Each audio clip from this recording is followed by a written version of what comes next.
Primeiramente, as intimações são feitas de formas físicas, como pessoalmente, quando a fiscalização vai até a empresa e busca então o conhecimento da empresa, assinando ali aquela notificação, ou através até dos correios, ou ainda por editais, que são as formas que mais prejudicam as empresas por falta de conhecimento do conteúdo desses editais. E como que fica então agora?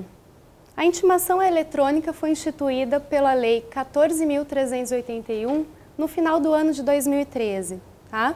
Essa lei disponibilizou uma central de atendimento eletrônica no site da Secretaria da Fazenda Estadual, o ECAC. E esse ECAC é chamado agora de Domicílio Tributário Eletrônico, ou DTE. E o que é então esse DTE? É um sistema de processamento de dados localizado dentro dos sistemas da Receita Estadual que vai fazer a efetivação das comunicações entre a Receita Estadual e os contribuintes. Somente um ano depois, no final de 2014, foi então regulamentado esse DTE, o Domicílio Tributário Eletrônico, pela Instrução Normativa número 88, de 27 de novembro de 2014. O que fez essa instrução normativa? Ela tornou o credenciamento no domicílio tributário eletrônico obrigatório, automático e irrevogável, tá? Passando então a gerar efeitos a partir de 15 de dezembro de 2014. E o que isso vem a significar? Que esse contribuinte cadastrado no CGC do Estado, ele é automaticamente agora credenciado para utilizar o domicílio tributário eletrônico, querendo ele ou não. E o que ele pode fazer dentro desse domicílio tributário eletrônico? Ele pode consultar pagamentos, ele pode receber intimações, notificações do Estado, ele pode, assim como receber essas intimações, apresentar defesa, impugnação, recursos e até uma consulta tributária, aquela consulta formal ao fisco, quando ele tem dúvidas sobre a legislação tributária e sua aplicação. Outros serviços que já estavam no ECAC. As alterações no cadastro que o contribuinte pode fazer, as solicitações de autorização para impressão de documentos fiscais, solicitações em gerais, desde alteração no cadastro, endereço do contribuinte e outras, como aqui eu destaco para vocês, além da solução de consultas, as solicitações de parcelamento e as solicitações de dispensas de pagamentos ou regime especial. Porque como que era antes? Nós tínhamos que fazer um processo administrativo, redigir um pedido de regime especial para que, por exemplo, uma empresa importadora deixasse de pagar o ICMS na data do desembaraço e pudesse pagar, então, no dia da sua apuração, até o dia 9, até o dia 12 do mês seguinte. Agora, tudo isso pode ser feito por meio do sistema. E como então é realizada a comunicação? Como eu disse para vocês, existe um portal do ECAC que já está funcionando há mais tempo. Esse portal do ECAC, ele exige um cadastro de contribuinte, que é automático e irrevogável agora em relação ao domicílio tributário eletrônico, que se refere àquelas intimações e notificações e não somente aqueles outros serviços que eu mostrei para vocês. E é feito mediante uma assinatura eletrônica, que são aqueles certificados digitais disponíveis na autoridade certificadora, como o ICP, ou em outros órgãos, como o Banrisul, né, que o sujeito passivo pode fazer o cadastro e ter então o certificado digital para acessar o ECAC e o domicílio tributário eletrônico. Isso é o que gera a segurança do sistema, tá? Bom, uma vez feita a comunicação entre a Receita Estadual e o contribuinte, o sujeito passivo, a gente começa então a contar os prazos para que essas comunicações gerem os seus efeitos legais. E quando se dá o início da contagem desse prazo? Quando a própria Receita Estadual envia uma comunicação ao contribuinte, seja uma intimação, uma notificação ou um simples aviso, esse prazo vai começar a contar do dia da consulta, o dia que o contribuinte vai acessar o sistema e consultar o inteiro teor daquela notificação no domicílio tributário eletrônico.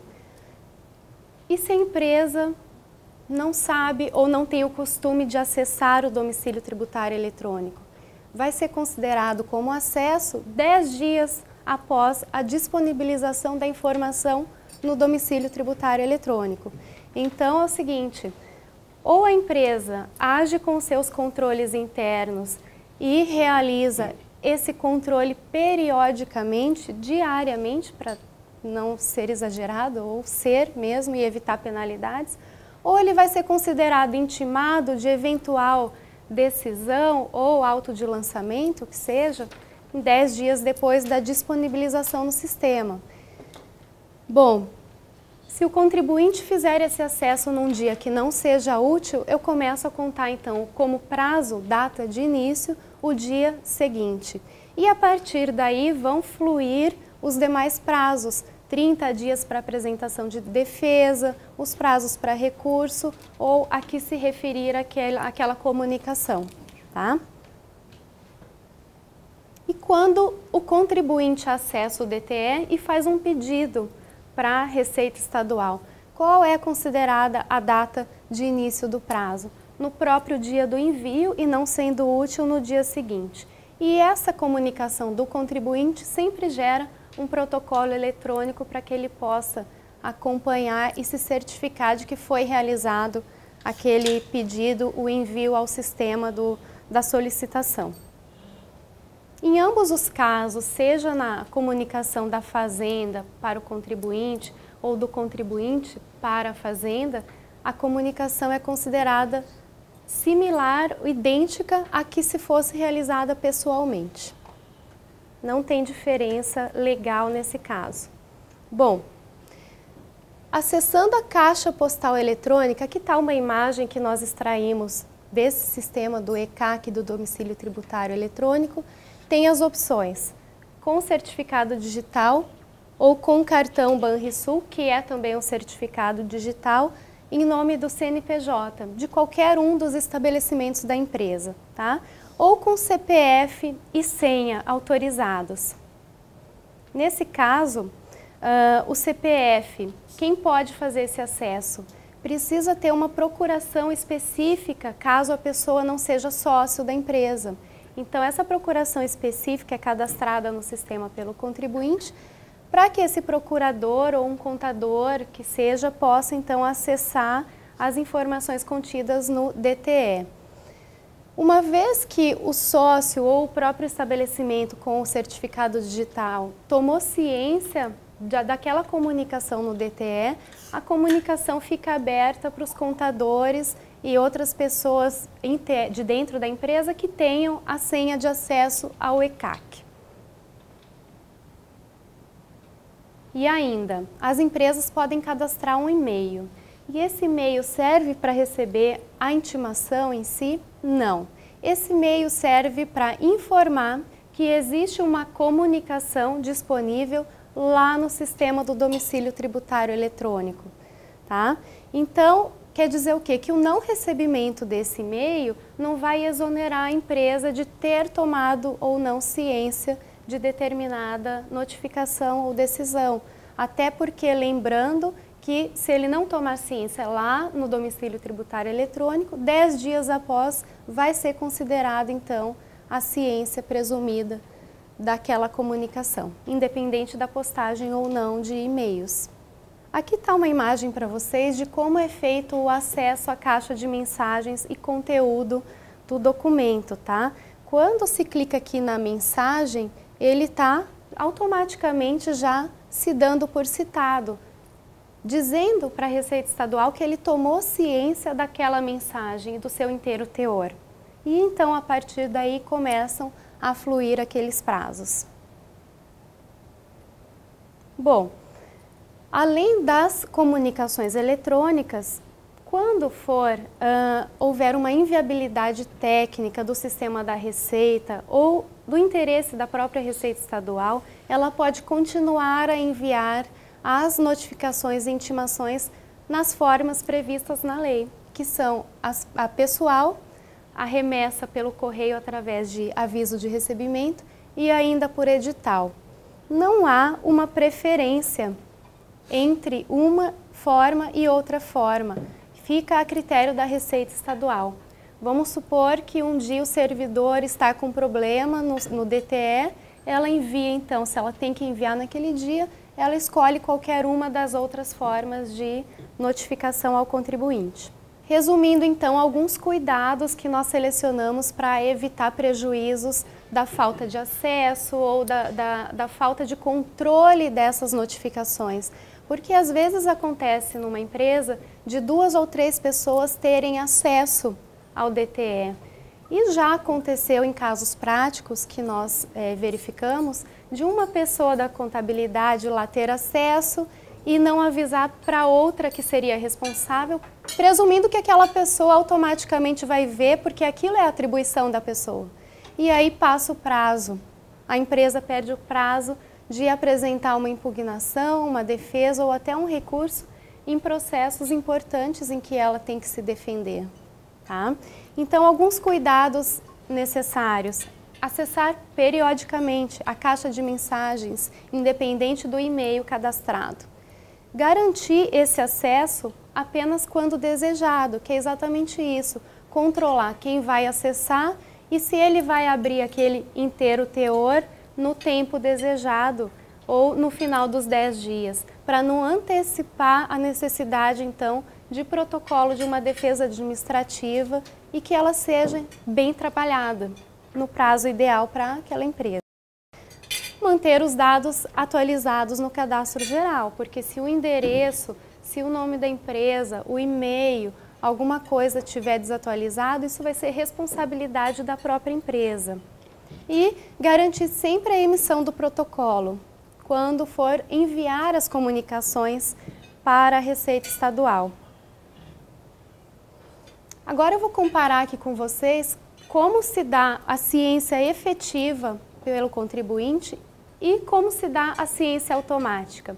A ciência efetiva é quando ele recebe pessoalmente ou pelo correio uma intimação e ainda quando ele mesmo acessa o domicílio tributário eletrônico e toma ciência do conteúdo daquela mensagem, notificação da Fazenda. Primeiramente, então, a postagem, que significa a postagem da citação, o envio da intimação, o contribuinte entra no DTE e toma ciência efetiva e então ele tem 2 opções, pagar o débito em 30 dias ou efetuar a defesa num processo administrativo tributário. Com isso, ele está garantindo aqui o contraditório e a ampla defesa daquela questão que ele pode discutir. De outra forma, quando há a postagem da citação ou intimação e ocorre a ciência automática do contribuinte, ou seja, ele não acessou o domicílio tributário eletrônico e passaram-se 10 dias e ele se considera então automaticamente ciente da decisão. O que acontece? Ele vai perder o prazo, muitas vezes, aquele débito vai ser inscrito em dívida ativa e o processo de execução fiscal já vai ser instaurado automaticamente na área judicial, sem que ele possa exercer o contraditório e a ampla defesa dentro do órgão administrativo. Então, nesse caso, ele fica prejudicado e, por isso, a necessidade do compliance na empresa, né? Bom, vamos comparar rapidamente, então, concluindo já essa apresentação, as diferenças entre o que nós temos hoje na Receita Estadual e o que já existia no âmbito da Receita Federal do Brasil.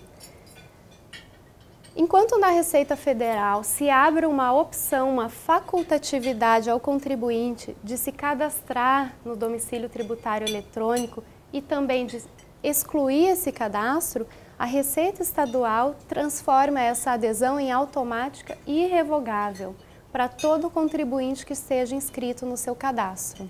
Tá? A ciência das decisões no âmbito federal se dá em 15 dias do envio da comunicação, nos casos em que o contribuinte não acessa o ECAC. E na Receita Estadual se dá em prazo inferior, em 10 dias depois ele já é considerado automaticamente notificado daquela intimação. Tá? Em termos de ferramentas adicionais que vão permitir um maior controle dessas informações pela empresa, aqui no Estado só foi disponibilizado por enquanto o endereço de e-mail para receber a informação de que existe uma mensagem a ser aberta no DTE. Enquanto que no âmbito federal, eu posso cadastrar 3 endereços de e-mail e ainda cadastrar um celular para receber via SMS uma mensagem de aviso. São formas que geram controle e previnem prejuízos para a empresa, né? O sistema tem vantagens e desvantagens, obviamente, que as vantagens vêm daquela comunicação ágil, tanto em relação à receita contribuinte, quanto em relação ao contribuinte para a Receita Estadual ao solicitar os seus pedidos como um regime especial, por exemplo, né? Ele evita o desperdício de tempo no trâmite desses processos, como eu disse para vocês, ao invés de ter que peticionar, levar lá na Receita, protocolar, tudo se faz agora pelo sistema, tá? Esse sistema vai permitir o armazenamento desses documentos online e o acesso a qualquer momento no processo administrativo, da impugnação, da decisão de primeira instância, de segunda instância, garantindo ali um melhor exercício do direito de defesa da empresa. E, claro, a segurança em relação ao extravio de correspondências, que também acontece bastante, da empresa ou não receber porque os Correios estão em greve e o prazo mesmo assim começar a ser contado arbitrariamente contra si, ou recebe lá um porteiro e não encaminha ao responsável da empresa. Então vai evitar esse tipo de incômodo e prejuízo para as empresas, né? Por outro lado, as desvantagens, no nosso ponto de vista, elas advêm apenas da falta de conhecimento e controle dos atores principais que trabalham na área interna da empresa ou na contabilidade externa, que são o cadastramento automático, uma das desvantagens, né? A irrevogabilidade, não se pode excluir o cadastro no DTE, ou seja, ele é obrigatório desde a sua criação, e aquela consideração de ciência presumida em curto prazo de 10 dias também seria um ponto que poderia ser trabalhado a fim de aumentar ali até um prazo de acomodação para a implantação desse sistema nas empresas, né? E a insegurança de se entrar equivocadamente, se abrir um documento e gerar efeitos jurídicos àquela abertura do documento por pessoas não responsáveis para essa tarefa dentro da empresa. E o que o Judiciário diz então sobre tudo isso? Esses sistemas são novos, como vocês sabem, né? Mas o Judiciário, aqui especificamente o nosso TRF da 4ª Região, já se manifestou em 2 casos, tá? Que nós selecionamos para vocês. Esse caso aqui, o contribuinte ele era submetido ao domicílio tributário eletrônico e recebeu as intimações, tanto por correio quanto no domicílio tributário eletrônico. E no processo ele perdeu o prazo porque se contou a partir do recebimento eletrônico, sendo que ele também tinha recebido pelo correio. Então o tribunal considerou que nesses casos de duplo envio de notificações, eu devo aplicar, a Receita deve aplicar o prazo que melhor obedeça aos critérios de contraditório e defesa do contribuinte, tá? Enquanto a Receita decide qual é a melhor forma mais viável de se enviar a notificação ou intimação. Se vocês não tiverem algumas dúvidas, eu fico à disposição para então depois passarmos para um informe sobre a desoneração da folha de pagamento e as alterações que vêm ocorrendo.